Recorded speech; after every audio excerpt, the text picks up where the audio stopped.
Hello दोस्तों, मैं हूं आपकी दोस्त स्नेहल। Welcome back. दोस्तों, इस खतरनाक वायरस के सेकंड वेव ने हमारे पूरे देश में हड़कंप मचा रखा है, जिस वजह से हॉस्पिटल्स में आईसीयू बेड्स और ऑक्सीजन की कमी से मरीजों का बुरा हाल है। दोस्तों, इस सेकेंड वेव में लोगों को सांस की तकलीफ़ या बॉडी में ऑक्सीजन की कमी ज़्यादा महसूस हो रही है, जो कि इस वायरस के नए स्ट्रेन और डबल म्यूटेशन के कारण हो रही है। इसीलिए दोस्तों, हम सबको भी इस बार पहले से भी ज़्यादा केयरफुल रहने की ज़रूरत है, क्योंकि दोस्तों इस डबल म्यूटेंट वायरस का इंक्यूबेशन पीरियड पिछले वायरल स्ट्रेन के मुकाबले काफ़ी कम है। दोस्तों, इसका मतलब ये है कि जहां पहले इस वायरस से इन्फेक्ट होने पर लोगों में 6 से 8 दिन में सिम्टम्स देखे जाते थे, वहीं इस नए स्ट्रेन से इन्फेक्ट होने पर लोगों में 3 से 4 दिनों के अंदर ही सिम्टम्स दिखने लगते हैं। दोस्तों, आज हम इसी ऑक्सीजन की कमी को दूर करने के कुछ घरेलू नुस्खों के बारे में जानेंगे। लेकिन दोस्तों, उससे पहले आप सबसे एक रिक्वेस्ट है कि अगर आपको ये वीडियो पसंद आए तो प्लीज़ इसे लाइक और शेयर ज़रूर करें, और अगर आपने इस चैनल को अभी तक सब्सक्राइब नहीं किया है तो प्लीज़ इसे सब्सक्राइब भी ज़रूर करें। दोस्तों, किसी भी तरह की ब्रीदिंग डिफ़िकल्टी या सांस लेने में तकलीफ होने पर हमें सबसे पहले ये जानने की कोशिश करनी चाहिए कि क्या वो सच में इस खतरनाक वायरस की वजह से है या फिर किसी और वजह से। दोस्तों, मेडिकली जब कोई इंसान 1 मिनट में 25 से 30 बार सांस लेता है और उनका ऑक्सीमीटर सैचुरेशन लेवल लगातार 95 से कम आता है, तब भी इसे लो ऑक्सीजन लेवल या हाइपोक्सिया कहा जाता है। दोस्तों, नॉर्मली जिन लोगों को भी इस खतरनाक वायरस की वजह से सांस लेने में दिक्कत होती है, उन लोगों को इसके साथ साथ कई और सिम्टम्स भी होते हैं, और ऐसे में उन्हें इन सब बातों का भी ध्यान रखना होता है, जैसे कि लगातार 5 दिनों से बुखार का होना, पैरासिटामोल टैबलेट्स लेने पर भी उनके बुखार का 100 या 101 डिग्री से कम ना होना, और उनका 1 मिनट में 25 से 30 बार सांस लेना। दोस्तों, आप चाहें तो अपना ऑक्सीजन लेवल घर पर ही एक ऑक्सीमीटर की मदद से चेक कर सकते हैं, लेकिन दोस्तों, जिन लोगों के पास ऑक्सीमीटर ना हो वो इस सिंपल टेस्ट की मदद से भी अपने लंग्स की हेल्थ चेक कर सकते हैं। दोस्तों, इस टेस्ट में अगर आप पॉइंट ए से पॉइंट बी तक अपनी सांस रोक सकते हैं तो इसका मतलब है कि आपके लंग्स हेल्दी हैं। दोस्तों, ये वायरल इन्फेक्शन एक रेस्पिरेटरी डिजीज होता है जो मेनली इन्फेक्टेड लोगों के लंग्स पर अटैक करता है, और दोस्तों सीरियस केसेस में ARDS या एक्यूट रेस्पिरेटरी डिस्ट्रेस सिंड्रोम और निमोनिया की वजह से उनकी डेथ भी हो जाती है। दोस्तों, ये सिंपल टेस्ट इस बात की गारंटी नहीं देता है कि आप इस वायरस से सेफ हैं या प्रोटेक्टेड हैं। दोस्तों, ये टेस्ट बस ये जानने के लिए है कि आपके लंग्स कितने हेल्दी हैं और वो अभी तक इस वायरस से डैमेज नहीं हुए हैं। दोस्तों, डॉक्टर्स के मुताबिक अगर आपको लगातार 101 डिग्री बुखार के साथ साथ जल्दी सांस लेनी पड़ रही है और आपका ऑक्सीजन लेवल ऑक्सीमीटर पर 95 या 94 से लगातार कम आ रहा है, तब भी आपको हॉस्पिटल जाने की ज़रूरत है। लेकिन दोस्तों, जिन लोगों को बस पैनिक या घबराहट या किसी और वजह से सांस लेने में दिक्कत हो रही है, उन्हें बिना घबराए बस कुछ बातों का ध्यान रखना चाहिए और आज के इस वीडियो में बताए गए टिप्स को फॉलो करना चाहिए। लेकिन दोस्तों, अगर इन टिप्स को फॉलो करने के 2 से 3 दिन के अंदर ही आपका ऑक्सीजन लेवल इम्प्रूव ना हो तो आपको डॉक्टर के पास ज़रूर जाना चाहिए। चलिए दोस्तों, अब हम ऑक्सीजन लेवल बढ़ाने की कुछ सिंपल होम रेमेडीज के बारे में जानते हैं। दोस्तों, फर्स्ट नुस्खे के लिए आप एक बर्तन में 2 ग्लास पानी लें। इसमें 1 टीस्पून अजवाइन, आधा टीस्पून हल्दी पाउडर, 1 छोटा टुकड़ा अदरक, 4 से 5 तुलसी के पत्ते और 1 टीस्पून विक्स वेपोरब डालकर इसे बॉईल कर लीजिए। फिर इसे थोड़ा ठंडा होने दीजिए और उसके बाद इस पानी से स्टीम या भाप लीजिए। दोस्तों, इससे आपके नेसल पैसेजेस खुल जाते हैं और आपकी सांस लेने की तकलीफ काफ़ी हद तक कम हो जाती है। दोस्तों, सेकंड नुस्खे को पुराने टाइम में लोग बहुत ही ज़्यादा यूज़ किया करते थे, खास करके जब वो पहाड़ों पर जाया करते थे जहाँ प्रेशर और ऑक्सीजन दोनों ही लो होते हैं। दोस्तों, इसके लिए आप एक साफ कॉटन का कपड़ा या रुमाल लें, फिर इसमें 5 से 10 लौंग, 5 से 6 थोड़ा क्रश की हुई इलायची, 2 टेबलस्पून अजवाइन और कुछ टुकड़े देसी कपूर के डालकर इसे एक पोटली के जैसे बांध लें। दोस्तों, देसी कपूर नॉर्मल बाजार में मिलने वाले फैक्ट्री मेड कपूर से बहुत ज़्यादा कॉस्टली होता है, लेकिन ये हेल्थ के लिए बहुत ही ज़्यादा फायदेमंद होता है। दोस्तों, फिर आप इस पोटली को अपनी नाक के पास रख कर इसे डीपली इनहेल करें, और वो भी हर आधे घंटे में। दोस्तों, अगर इसका कपूर खत्म हो जाए तो आप फिर से इसमें थोड़ा सा देसी कपूर डालकर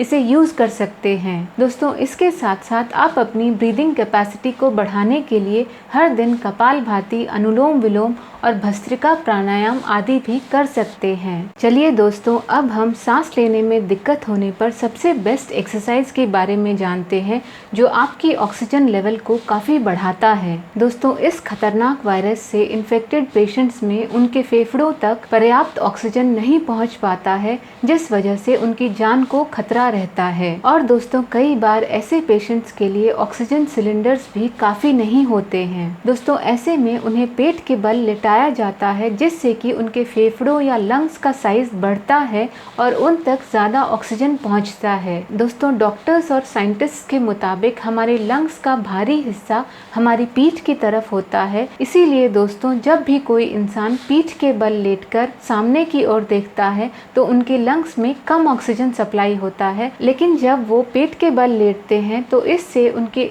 लंग्स का एरिया एक्सपैंड होता है और इससे उसमें ज़्यादा ऑक्सीजन सप्लाई होती है। दोस्तों, इसीलिए ministry of health and family welfare के अनुसार अगर आपका ऑक्सीजन लेवल या SpO2 लगातार 94 से कम आता है तो आप अपने डॉक्टर या फिजियोथेरेपिस्ट की देखरेख में प्रोनिंग या उल्टा लेटकर अपने ऑक्सीजन लेवल को काफी बढ़ा सकते हैं। दोस्तों, ये प्रोनिंग पोजीशन होम आइसोलेशन वाले पेशेंट्स के लिए भी बहुत फायदेमंद होता है, क्योंकि ये उनकी रेस्पिरेशन एबिलिटी या ब्रीदिंग रेट को बढ़ाकर उनके लंग्स में ज्यादा ऑक्सीजन पहुंचाता है, जिससे उन्हें जल्दी आराम मिलता है। दोस्तों, देश के कई हॉस्पिटल्स में इन दिनों ऑक्सीजन की कमी है और ऐसे में ये टेक्निक लोगों को बहुत फायदा पहुंचा रही है। दोस्तों, प्रोनिंग के लिए आप 4 से 5 तकिए लें, फिर एक तकिया अपनी गर्दन के नीचे, 1 से 2 तकिए छाती से लेकर अपर थाई तक और 2 तकिए लोअर लेग यानी पंजों के निचले हिस्सों में रखें और उस पर उल्टा लेट जाएं। दोस्तों, फिर आधे घंटे से लेकर 2 घंटों तक पेट के बल लेटें। नेक्स्ट आधे घंटे से लेकर 2 घंटों तक राइट साइड करवट लेकर लेटें। फिर आधे घंटे से लेकर 2 घंटों तक सिटिंग पोजीशन में रहें। इसके बाद आधे घंटे से लेकर 2 घंटों तक लेफ्ट साइड करवट लेकर लेटें और फाइनली फिर से पेट के बल लेट जाएं। दोस्तों, बेस्ट रिजल्ट्स के लिए आप हर आधे घंटे में अपनी पोजीशन चेंज करते रहें। दोस्तों, ये टेक्निक बच्चों के लिए भी सेफ होती है। दोस्तों, इस एक्सरसाइज को आप खाना खाने के कम से कम 1 घंटा बाद और जब तक कंफर्टेबल हो तब तक ही करें। दोस्तों, इसे pregnancy, heart problem, spinal cord injury या पेल्विक फ्रैक्चर होने पर ना करें। दोस्तों, इसके अलावा आप डायफ्रामेटिक ब्रीदिंग भी कर सकते हैं। दोस्तों, इसमें आप अपना एक हाथ अपनी छाती पर रखकर और एक हाथ अपनी पेट पर रखकर एक कंफर्टेबल पोजीशन में बैठ जाएं। फिर अपनी आंखें बंद करके या खोलकर अपनी ब्रीदिंग पर कंसंट्रेट करें। दोस्तों, ऐसा करते वक्त आप आराम से अपनी नाक से सांस लें और मुंह से छोड़ें। दोस्तों, आप ऐसा कम से कम 5 मिनट के लिए दिन में कई बार करें। और दोस्तों, सांस लेने में दिक्कत होने पर आप जब भी कुर्सी पर बैठें